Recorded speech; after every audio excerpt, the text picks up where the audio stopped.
Good morning bulletin में मैं श्वेता शर्मा आप सभी का स्वागत करती हूं। आइए एक नजर डालते हैं खबरों की तरफ। विराटनगर विधानसभा क्षेत्र में रिलायंस इंडस्ट्रीज लिमिटेड द्वारा पेट्रोल पंप लाड़ा का बास पर कोविड प्रबंधन में कोविड संबंधित सेवा में लगे वाहन एवं मेडिकल ऑक्सीजन परिवहन में काम आने वाले वाहन और सरकारी और निजी चिकित्सालयों में आपातकालीन स्थिति में काम आने वाले वाहनों को 50 लीटर पेट्रोल डीजल निःशुल्क रिलायंस इंडस्ट्रीज लिमिटेड के द्वारा निःशुल्क उपलब्ध करवाया जाएगा। यह सुविधा रिलायंस के पेट्रोल पंप पर उपलब्ध होगी। आयोजित कार्यक्रमों में राज्य मंत्री राजेंद्र यादव के प्रतिनिधि मधुर यादव, एडिशनल एसपी कोटपुतली रामकुमार कस्बा, कोटपुतली उपखंड अधिकारी सुनीता मीना, कोटपुतली सर्किल ऑफिसर दिनेश यादव, तहसीलदार सूर्यकांत शर्मा, कोटपुतली बीडीएम अस्पताल पीएमओ डॉक्टर अश्वनी गोयल कार्यक्रम में उपस्थित रहे। एडिशनल एसपी कोटपुतली सहित उपस्थित अधिकारियों ने कोटपुतली बीडीएम अस्पताल की एम्बुलेंस में निःशुल्क ईंधन रिलायंस पंप से प्रदान कर झंडी दिखाकर रवाना किया। रिलायंस जियो के राजस्थान मार्केटिंग हेड विवेक गुप्ता एवं प्रदीप खेलिया ने बताया कि रिलायंस इंडस्ट्रीज द्वारा यह सुविधा कोविड-19 प्रबंधन में प्रयुक्त वाहनों के लिए निःशुल्क उपलब्ध करवाई गई है। कोविड गाइडलाइन का हम सभी को पालन करते हुए करना है। एडिशनल एसपी कोटपुतली रामकुमार कस्बा ने बताया कि यह एक सार्थक पहल है जिससे कोविड ड्यूटी में लगे वाहनों को अतिरिक्त सुविधा मिलेगी और लोगों को इसका लाभ मिलेगा। राज्य मंत्री राजेंद्र यादव, प्रतिनिधि मधुर यादव ने बताया कि रिलायंस द्वारा उपलब्ध निःशुल्क ईंधन सुविधा से ग्रामीण क्षेत्र अधिक लाभ होगा और दूर दराज के इलाकों तक भी सेवा में तेजी आएगी। उपखंड अधिकारी कोटपुतली सुनीता मीना ने बताया कि रिलायंस की इस पहल से कोविड प्रोटोकॉल में लगे वाहनों की कार्य क्षमता बढ़ेगी एवं लोगों का इससे लाभ मिलेगा। कोटपुतली बीडीएम अस्पताल के पीएमओ डॉक्टर अश्वनी गोयल ने बताया कि रिलायंस इंडस्ट्रीज की इस पहल से निश्चित ही मरीजों को लाभ मिलेगा। साथ ही प्रशासन का जो पैसा ईंधन के रूप में खर्च होता है उस राशि से अब मरीजों के लिए अतिरिक्त सुविधाएं उपलब्ध हो सकेंगी। रिलायंस के अधिकारियों ने बताया कि कोविड ड्यूटी में लगे वाहनों को रिलायंस इंडस्ट्रीज द्वारा प्रत्येक वाहन को 50 लीटर प्रतिदिन निःशुल्क ईंधन उपलब्ध करवाया जा रहा है जो ऑक्सीजन परिवहन एवं कोविड प्रोटोकॉल के अंतर्गत कार्यरत है। निश्चित ही सुविधाओं से आमजन को लाभ मिलेगा।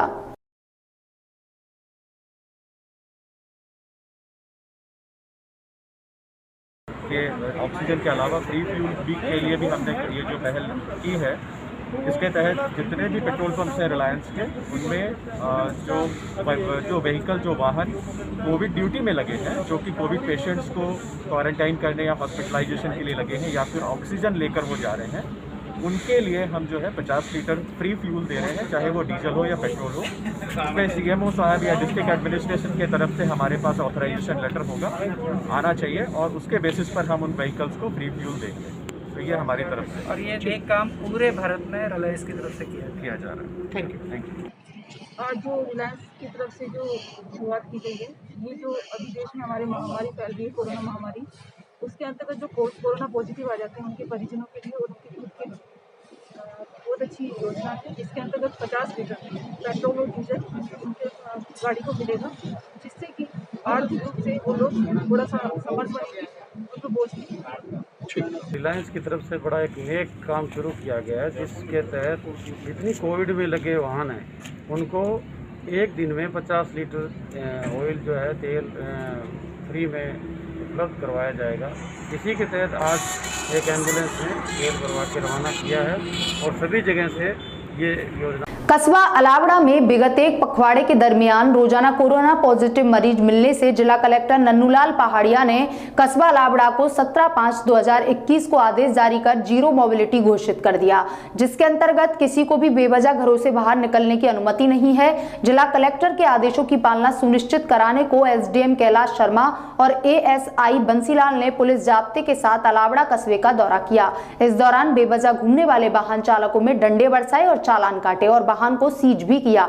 एसडीएम ने ग्राम पंचायत के मुख्य रास्तों को बिल्कुल बंद करने के आदेश दिए। इसी के साथ ही पीएचसी प्रभारी डॉक्टर भानु बंसल को हेडक्वार्टर पर 24 घंटे रहने के निर्देश दिए और 7 कस्बे में घर घर सर्वे कराने के निर्देश दिए। इसी के लिए मेन बाजार के सभी रास्तों को 24 मई तक के लिए लॉक किया गया है।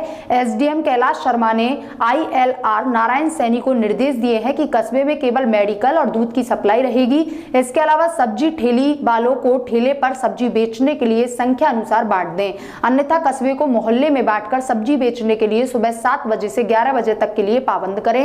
इसी तरह परचून सामग्री घर घर सप्लाई के साथ जो दुकानदार तैयार हो उनकी सूची और मोबाइल नंबर नोट कर लें और उन्हें भी मोहल्ले बांट दें। 24 मई तक ना सब्जी की दुकानें खुलेंगी और ना ही परचून की दुकानें खुलेंगी।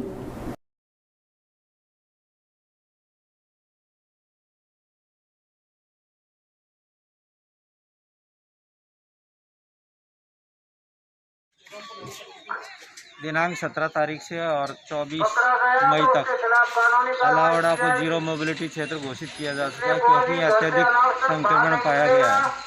ऐसी स्थिति में केवल मेडिकल की और किराने की मेडिकल की दुकानें और दूध की दुकानें खुली रहेंगी। बाकी परचूनी की दुकानें और सब्जी की दुकानों में घर घर सप्लाई किया जाएगा, उसके लिए व्यवस्था कर दी गई है। बाकी किसी भी व्यक्ति को अनावश्यक रूप से घर से नहीं निकलने दिया जाएगा। झालावाड़ SRG अस्पताल में आज डॉक्टरों ने 2 घंटे सांकेतिक कार्य का बहिष्कार किया। साथ ही देर रात्रि को कैंडल मार्च भी निकाला। छात्र संघ अध्यक्ष डॉक्टर मनीष नागर ने बताया कि पिछले साल एक लंबे संघर्ष एवं 5 दिन की अनिश्चितकालीन भूख हड़ताल के बाद 19 अक्टूबर 2020 को सरकार ने इंटर्न डॉक्टर्स का समझौता हुआ था, पर दुख की बात है आज 7 माह बीतने के बावजूद इसे लागू नहीं किया गया। इसलिए उन्होंने सोई हुई सरकार को फिर से अपने समझौते की बात याद दिलाने के लिए झालावाड़ मेडिकल कॉलेज के एकेडमिक ब्लॉक से कॉलेज के मेन गेट तक कैंडल मार्च निकाला। पिछले कुछ समय से भी सरकार एवं प्रशासन से कई बार समझौते को लागू करवाने की कोशिश की गई। हम लोग पिछले 1 माह से काली पट्टी बांधकर भी कार्य कर रहे हैं, लेकिन कई कोशिशों के बावजूद सरकार द्वारा कोई भी सकारात्मक ठोस कदम नहीं लिए गए। इसके साथ ही रेजिडेंट डॉक्टरों की भी कई मूलभूत मांगों को लंबे समय से सरकार नहीं सुन रही है। इसलिए राजस्थान की सभी रेजिडेंट डॉक्टर्स एसोसिएशन एवं all Rajasthan intern doctor association ने आज मिलकर 2 घंटे का सांकेतिक कार्य बहिष्कार किया, ताकि हमारी मूलभूत मांगों पर सरकार तुरंत संज्ञान लेवे और कोई ठोस सकारात्मक कदम उठाए। यदि फिर भी सरकार नहीं जागती है तो हमें मजबूरन अनिश्चितकालीन कार्य बहिष्कार का रुख करना पड़ेगा, जिसके लिए केवल और केवल सरकार ही जिम्मेदार होगी।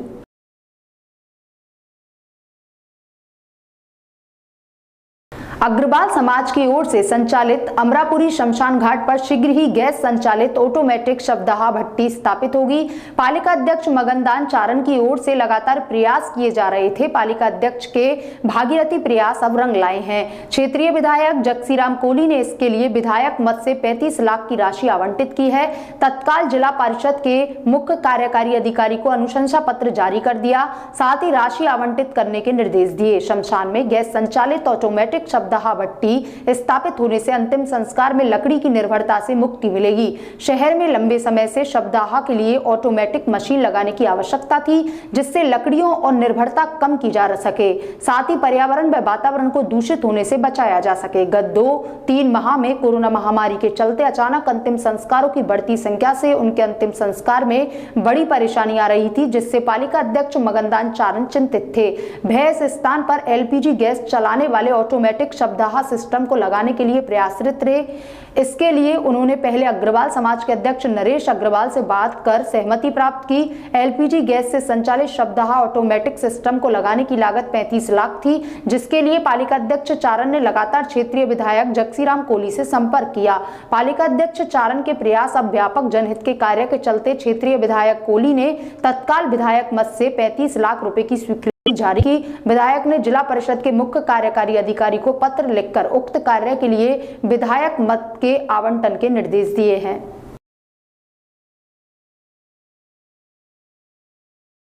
तरतोली में अंबिका कॉलोनी के पास रेल ट्रैक पर हादसा हो गया, जिसमें ट्रेन की चपेट में आने से बछड़े का पैर कट गया। मौके पर पहुंचे सर्वधर्म संस्कार सेवा समिति के पदाधिकारियों ने 500 मीटर दूरी से टालम टोल कर घायल बछड़े को लाया गया और पशु एम्बुलेंस से पिंडबाड़ा परलाई गौशाला भेजा गया।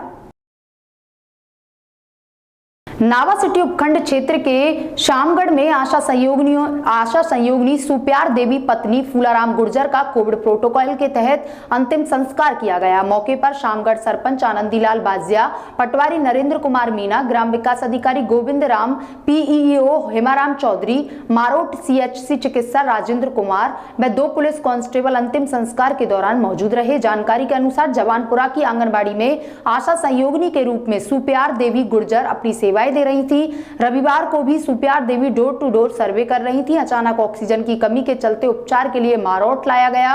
ऑक्सीजन लेवल कम होने के चलते जयपुर रेफर किया गया। रास्ते में ही सुप्यार देवी गुर्जर ने दम तोड़ दिया।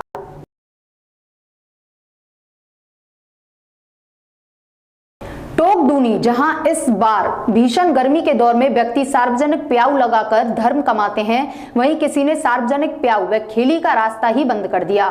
दूनी के वार्ड नंबर 8 में दूंजा माता के आने जाने वाले राहगीरों के लिए निर्मित सार्वजनिक प्याऊ के अतिक्रमण करने की दृष्टि से अपने चौपहिया व दोपहिया वाहन लगा दिए हैं, जिससे समय पर प्याऊ की सफाई नहीं हो पाती है और पानी पीने के लिए प्याऊ व खेली पर पानी पीने में राहगीरों व पशुओं को परेशानी का सामना करना पड़ता है।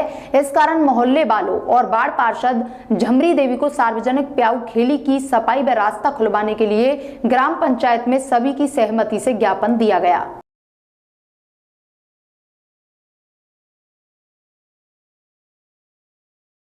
थाना पुलिस व एसटीएफ कोर्ट्स के द्वारा कस्बे के प्रमुख मार्गों से होकर फ्लैग मार्च निकालकर लोगों को कोरोना महामारी के प्रति जागरूक किया गया। थाना प्रभारी कृष्ण कुमार ने बताया कि पुलिस उपाध्यक्ष हवा सिंह के निर्देशन पर थाना पुलिस के जवान तथा एसडीएफ फोर्स के जवानों के साथ कस्बे के हिंडौन रोड, मुख्य बाजार, तहसील road, Bharatpur road, Mandawara road सहित प्रमुख मार्गों से होकर फ्लैग मार्च निकाला गया। इस दौरान लोगों को घरों में रहने की अपील की गई तथा कोरोना महामारी के प्रति लोगों को जागरूक किया गया। वहीं कोरोना के बढ़ते संक्रमण को देखते हुए लोगों से बिना कारण अनावश्यक रूप से अपने घरों से बाहर नहीं निकलने की अपील की गई। सारथल में चक्रवाती तूफान ताउते का असर सारथल कस्बे पर बरकरार रहा। रविवार 1:30 बजे शुरू हुई तेज गर्जना के साथ बारिश का दौर 1 घंटे तक एक समान चला। फिर रिमझिम बारिश शाम ढलने तक होती रही, जिससे कस्बे में गर्मी का असर कम हुआ। वहीं मौसम ज्येष्ठ माह में सावन माह के समान हो गया। रविवार प्रशासनिक स्तर पर जारी हुई चेतावनी में चक्रवाती तूफान ताउते हाड़ौती में असर दिखाने की चेतावनी दी गई थी। हालांकि बिन मौसम हुई बारिश से किसानों के चेहरे खिल उठे। ज्येष्ठ माह में क्षेत्रीय किसान आगामी फसल के लिए जमीन को हाँकना व मोर पुलाव लगाकर तैयार करते हैं। अचानक हुई बारिश से पोषक तत्व जमीन के अंदर जाकर जमीन को उर्वरक क्षमता बढ़ा देंगे। थाना इलाके के अलीपुर गांव में कोरोना संक्रमित मरीज अधिक पाए जाने के कारण पुलिस व प्रशासनिक अधिकारी मौके पर पहुंचकर ग्रामीणों के सैंपलिंग करवाई तथा उन्हें कोरोना वायरस से बचाव के लिए आवश्यक कदम उठाए जाने के निर्देश भी दिए। जानकारी के अनुसार अलीपुर ग्राम पंचायत मुख्यालय सहित कोरोना संक्रमित मरीज अधिक पाए जाने के कारण विधायक ओम प्रकाश हुडला, बांदीकुई उपखंड अधिकारी विकास अधिकारी, मंडावरा तहसीलदार महुआ, पुलिस वृत्त अधिकारी हवा सिंह, थाना प्रभारी कृष्ण कुमार गाँव में पहुंचे। गांव में स्थित राजकीय माध्यमिक विद्यालय में सरपंच सहित गांव के प्रमुख लोगों से कोरोना संक्रमित मरीजों की जानकारी ली तथा मौके पर ही मेडिकल विभाग की टीम को बुलवाकर 107 लोगों के सैंपलिंग करवाई गई। पूरे गांव में बैरिकेड्स लगाकर सील किया गया। वहीं संक्रमित मरीजों को अपने घरों में रहकर क्वारंटाइन होने के लिए प्रेरित किया गया। गाँव में होकर फ्लैग मार्च निकालकर लोगों को कोरोना वायरस के प्रति जागरूक भी किया गया। खबर विराटनगर थाने से है, जहां कुछ दिन पहले दिल्ली पुलिस में कार्यरत कर्मचारी राजकुमार के साथ मारपीट हुई थी। उसी को लेकर आज फिर कांस्टेबल ने पत्रकार का आमना सामना हुआ और थाने का कांस्टेबल राजेश किराड़ ने पत्रकार को चेतावनी दी कि अब देखना आप। खबर से पुलिस वाला बौखला गया था। आपको बता दें कि कुछ दिन पहले पत्रकार ने दिल्ली पुलिस कर्मी की खबर को चलाया था। बताया था कि वह अपने पिता को विराटनगर में दिखाने के लिए लेकर गया था। ई मित्र की दुकान से दिल्ली पुलिस कर्मी को पकड़कर थाने ले जाती है और के साथ मारपीट करती है, जबकि वह पुलिस से गुहार भी लगाता है कि आप मुझे किस गलती की वजह से थाने में ले जा रहे हैं, जबकि उसके पास दवाई की पर्ची भी मौजूद है। यह घटना वहां पर लगे तमाम सीसीटीवी कैमरों में मौजूद है। पत्रकार ने पुलिस थाना अधिकारी से इस घटना के बारे में अवगत करवाया है। दोषी पुलिसकर्मी पर कार्रवाई की मांग भी की गई है।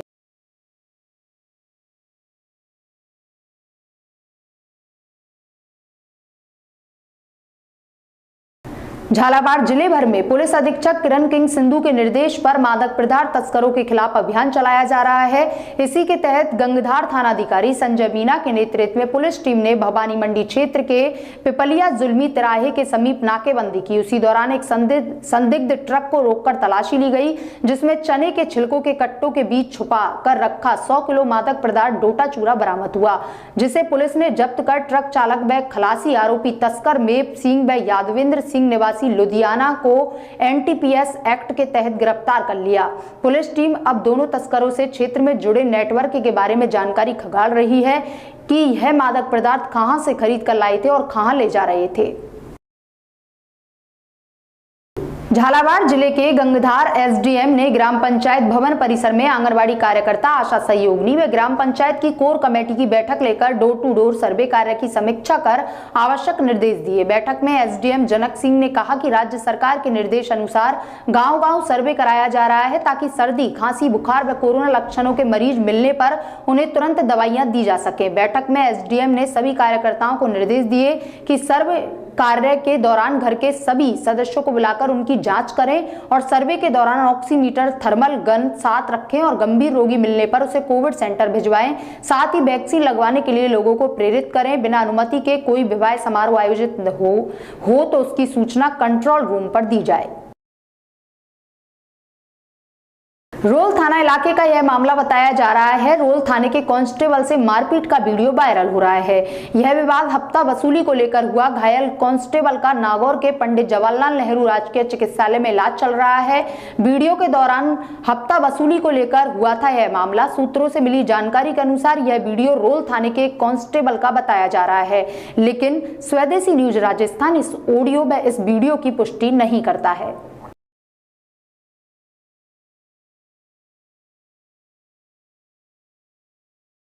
बास्को कस्बे के सीएससी केंद्र पर 18 वर्ष से 44 वर्ष तक के लोगों को कोविशील्ड वैक्सीन का टीका लगवाना शुरू किया गया है।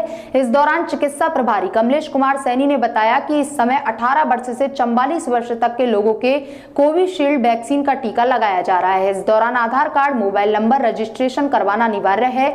इससे किसी भी तरह की बीमारी उत्पन्न नहीं होती है। हर व्यक्ति को वैक्सीन का टीका लगाना अनिवार्य है। इस दौरान सभी को कोविड-19 की पालना के बारे में जागरूक किया गया। इस दौरान मीडिया कर्मी योगेश कुमार गुप्ता ने कोविशील्ड वैक्सीन का टीका लगवाया और कहा कि मुंह पर मास्क लगाकर रहें, 2 गज की दूरी से बात करें, बिन वजह बाहर घर से नहीं निकलें, घर पर ही रहें, सुरक्षित रहें। इस दौरान मौके पर एएनएम शकुंतला व अध्यापक लालचंद्र जाकिर हुसैन व ग्राम पंचायत बास्को के विकास अधिकारी अर्जुन लाल मीना, कनिष्ठ सहायक रामजीलाल सैनी, चंद्रमोहन अन्य उपस्थित थे।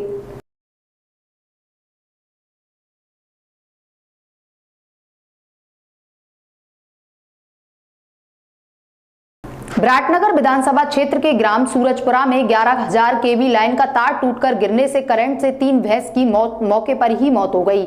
सूचना पर पहुंचे पटवारी महेंद्र यादव ने बताया कि सूरजपुरा निवासी रमेश चंद्र अपने मवेशियों को नल पर नहलाने के लिए ले जा रहे थे।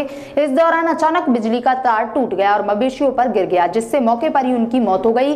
3 भैंसों ने मौके पर ही दम तोड़ दिया। बिजली विभाग के कर्मचारियों के खिलाफ गाँव वालों ने ऐतराज जताया। गाँव वालों ने कई बार अवगत करवाया था कि यह लाइन जमीन के बिल्कुल नीचे से गुजर रही है। पहले भी कई बार इसमें फॉल्ट हो चुका है, लेकिन बिजली विभाग के कर्मचारियों ने इस ओर ध्यान नहीं दिया, जिससे यह हादसा घटित हो गया। गनीमत यह रही कि इस दौरान कोई मनुष्य इधर से नहीं गुजरा, नहीं तो बड़ा हादसा हो सकता था। इस प्रकार कोरोना काल में एक पशुपालक को करीब 1.5 लाख रुपए का नुकसान हो गया। सूचना पर पटवारी, ग्राम विकास अधिकारी, पशु चिकित्सक व पुलिस टीम मौके पर पहुंची और घटना का जायजा लिया। कई घंटों की मशक्कत के बाद लाइन को ठीक करके चालू किया गया।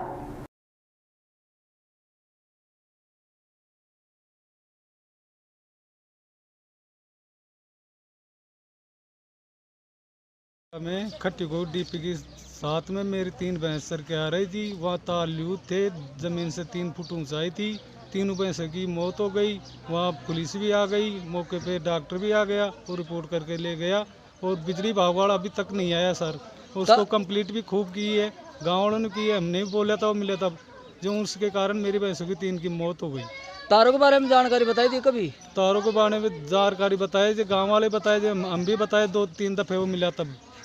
लाइनमैन कौन है? लाइनमैन मुनीस। फतेहपुर शेखावटी 11 मई को हरलाल सिंह पुत्र हनुमान राम जाट निवासी चारवत्ती के पास फतेहपुर ने कोतवाली थाने में रिपोर्ट दर्ज करवाई कि मेरे पुत्र दिनेश की शादी ज्ञाना देवी से हुई, जिसके साथ उसके पूर्व पति की बेटी भी आई थी।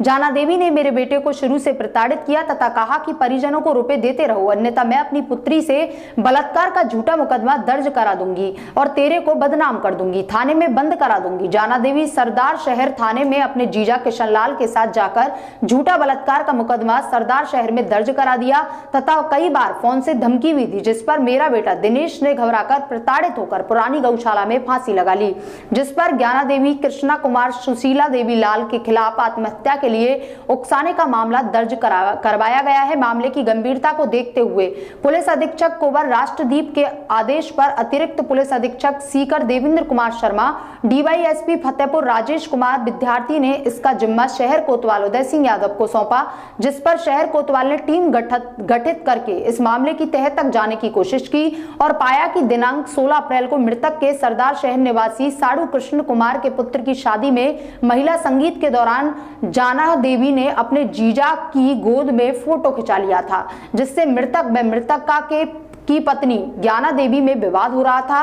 16 अप्रैल 2021 को दोनों पति पत्नियों में काफी झगड़ा हुआ और लगातार चलता ही रहा, जिस पर ज्ञाना देवी ने अपने पति दिनेश को दबाव में लेने के लिए तथा परेशान करने के लिए अपने जीजा कृष्ण कुमार से मिलकर अपनी नाबालिग बेटी की तरफ से बलात्कार की झूठी रिपोर्ट थाना सरदार शहर चूरू में पेश की तथा सूचना दिनेश के पास भिजवा दी, जिस पर दिनेश ने दबाव में आकर इससे अत्यधिक परेशान होकर बेइज्जत जाने के डर से परेशान होकर फांसी लगाकर आत्महत्या कर ली। बाद में अनुसंधान दिनांक 16 मई 2021 को जाना देवी पत्नी स्वर्गीय दिनेश कुमार किशनलाल पुत्र सहीराम निवासी सरदार शहर चूरू को गिरफ्तार कर लिया गया।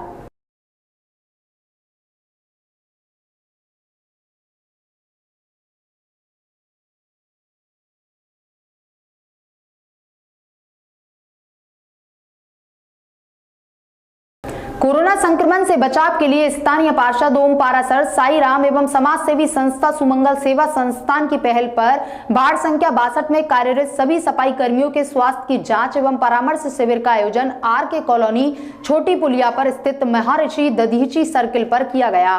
संस्थान द्वारा आयोजित इस शिविर की सराहना करते हुए नगर परिषद सभापति राकेश पाठक ने अपने वक्तव्य में कहा कि कोरोना से बचाव के लिए स्वच्छता अपनाना बहुत आवश्यक है। शहर सभी 70 वार्डों में नियुक्त स्वच्छता कर्मियों की स्वच्छ एवं स्वास्थ्य भीलवाड़ा की अहम कड़ी है। शिविर के अंतर्गत स्थानीय पार्षद ओम पाराशर के सानिध्य में हुए इस आयोजन में सुभाष नगर डिस्पेंसरी में कार्यरत नर्सिंग कर्मी, वार्ड 62 में कार्यरत सर्किल इंस्पेक्टर सहित 21 स्वच्छता कर्मियों के शरीर के तापमान की जांच की गई और ऑक्सीमीटर द्वारा ऑक्सीजन लेवल तथा पल्स रेट से स्वास्थ्य परीक्षण करने के साथ ही उचित परामर्श देकर कोरोना संक्रमण से बचाव के तरीकों को अपनाने पर जोर दिया गया। इस दौरान नगर परिषद सभापति राकेश पाठक ने सुमंगल सेवा संस्थान द्वारा आयोजित इस आयोजन की सराहना करते हुए कोरोना संक्रमण से बचाव के लिए सभी सफाई कर्मियों को N95 मास्क का वितरण किया गया।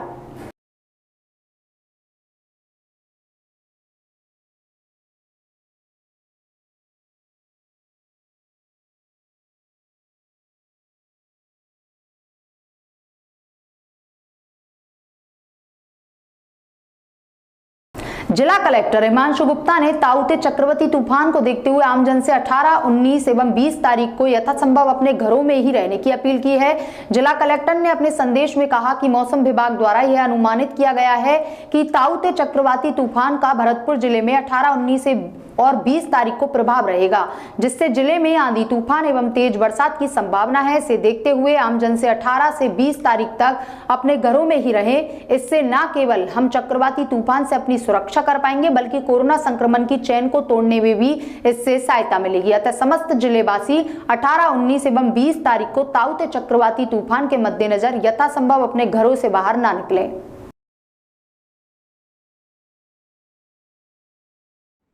सभी भरतपुर वासियों को मेरा नमस्कार। जैसे आप सबको विदित है कि चक्रवाती तूफान ताउते जो है इसने कल केरल में खूब तबाही मचाई थी और आज गुजरात से होते हुए राजस्थान में प्रवेश करेगा। भरतपुर ज़िले में 18, 19, 20 में मौसम विभाग द्वारा प्रेडिक्ट करा गया है कि ताउते तूफान का इफेक्ट रहेगा। इसमें तेज़ हवाएं, मेघ गर्जन और तेज़ बारिश होने की भी संभावना है। तो मेरा आप सभी से निवेदन है कि 18, 19, 20 ये 3 तारीख को आप यथासंभव अपने घरों से नहीं निकलें, अपने घरों में ही रह के सुरक्षित रहें। इससे ना सिर्फ इस चक्रवाती तूफान से हम बच पाएंगे, बल्कि कोविड की जो ये महामारी चल रही है इसकी चेन तोड़ने में भी हमें मदद मिलेगी। तो आप सभी से पुनः निवेदन है कि आप 18, 19, 20 के दौरान बिल्कुल इस चक्रवाती तूफान को देखते हुए आप लक्ष्मणगढ़ कोरोना संक्रमण की चेन को तोड़ने के लिए 24 मई तक राजस्थान में लॉकडाउन लगा हुआ है। सिर्फ आवश्यक वस्तुओं की दुकानों को तय समय तक खुले रहने की छूट है। हालांकि इस दौरान कई क्षेत्रों में नियमों का पालन नहीं हो रहा है। लक्ष्मणगढ़ आए एसपी कुंवर राष्ट्रदीप ने बताया कि लोग सड़कों पर बेवजह भी घूमने से बाज नहीं आ रहे हैं। उन्होंने बताया कि कोविड गाइडलाइन का उल्लंघन करने वालों पर पुलिस अब सख्ती के मूड में है, बार बार समझाइश कर रहे हैं, रोज चालान काट रहे हैं, जिसके बाद भी लोग बेवजह घूमते हुए नजर आ रहे हैं। ऐसे लोगों को चेतावनी दी है कि आप बेवजह घूम रहे हैं तो पुलिस की सख्ती के लिए अब तैयार रहें। जरूरत पड़ने पर मुकदमा भी दर्ज होगा। अब तक 20,000 से ज्यादा चालान काटे व 3,500 से ज्यादा वाहन जब्त भी किए जा चुके हैं। मामले भी हमारे सामने है कि जिनका चालान एक से ज़्यादा बार हो गया मास्क के लिए या फिर बाहर गलत तरीके से निकलने के लिए, वो उसके बाद भी बाहर निकल आते हैं। तो ये कुछ लोग हैं जिनकी प्रवृत्ति ये है कि उन्हें नियम तोड़ना ही है, क्योंकि उनके अंदर उनका नेचुरल प्रोसेस ही ऐसा है कि वो नियमों को मानने में विश्वास नहीं करते। ऐसे लोगों के लिए लगातार पुलिस कार्रवाई कर रही है और अभी तक हम 20,000 से ज़्यादा लोगों के चालान कर चुके हैं। लगभग 3,500 के आसपास वाहन भी हम जब्त कर चुके हैं। तो जो लोग अभी भी मानना नहीं चाह रहे हैं उनसे मैं यही कहूँगा कि आप अधिक से अधिक पुलिस की सख्ती के लिए तैयार रहें, क्योंकि पुलिस लगातार पहले भी सख्ती कर रही है और अब जबकि इतना स्पष्ट निर्देश है कि 12 बजे के बाद कर्फ्यू जैसी स्थिति रहेगी, तो अगर लोग निकलते हैं हमें तो हम लगातार उनके साथ में सख्ती के साथ कार्रवाई कर रहे हैं। ज़रूरत होगी तो मुकदमे भी दर्ज किए जाएंगे। बहुत सारे लोग हैं जो कि नियमों को मान रहे हैं, अपने घरों पर रह रहे हैं और कहीं ना कहीं जो पॉजिटिविटी रेट है उसमें जो कमी आई है, जो पॉजिटिव लोगों की संख्या में गिरावट हो रही है, इसके लिए वो सारे हमारे सीकर के निवासी बहुत बहुत बधाई के पात्र हैं, क्योंकि उनके प्रयासों से ही उनके घर में रहने से ही उनके जो नियम मानने की उनकी प्रवृत्ति है। गुड मॉर्निंग बुलेटिन में अभी तक के लिए इतना ही। बाकी की खबरों के लिए बने रहिए स्वदेशी न्यूज राजस्थान के साथ। नमस्कार।